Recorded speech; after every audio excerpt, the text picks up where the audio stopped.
Something came in the mail on Friday and it was nuts. Got it! So I'm checking my email and noticed one from Amazon. The first thing that I saw when I opened it was this number. Now I had to count the commas, all right? That's 81 billion and some change. So I'm not even reading the whole thing thinking it's a scam, but at this point, I don't know what's worse, a phishing mail that made it past Google's filters or Amazon asking me for lunch money. So I decided to just go to my AWS console real quick and just make sure everything's okay. Not gonna lie, things got very real very fast because I did not expect to see the same number on my dashboard. Here's a panic screenshot that I took on the spot. Welcome to Nick's Tricks. I am Nick and this was my Amazon bill. We're still posting those, right? At the time of this recording, the issue had been fixed for a few hours, but I still have some screenshots and a bit of footage from the time right after the fix, so I'd like to bring it back for a little bit and talk about it. You see, like many before me, I too once left an EC2 instance running for longer than I needed to, and those costs were real, so I couldn't take this lightly.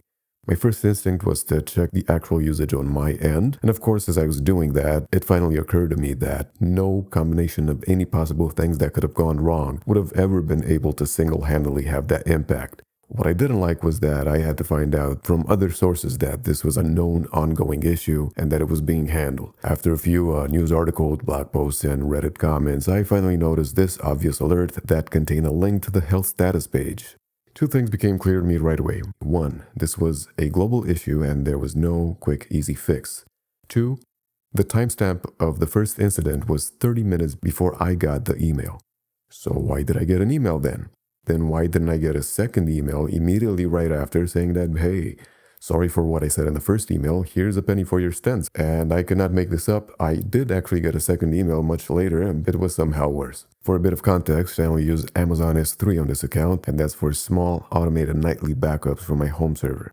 Not full system backups, no large media files, just a few private repos and some Docker volumes.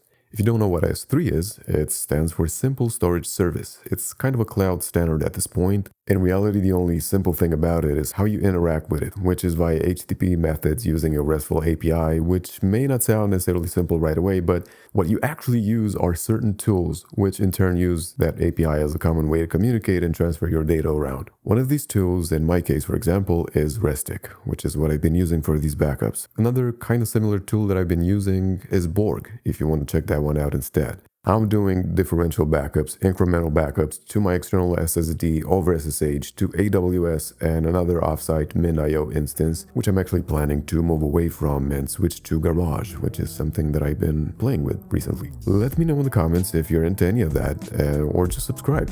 I do self-host a bunch of interesting stuff, so maybe in the future I could do some content around that, show you an easy way to get a nice setup going and how to maintain it. Thank you for watching, have a great day, and I'll see you in the next one.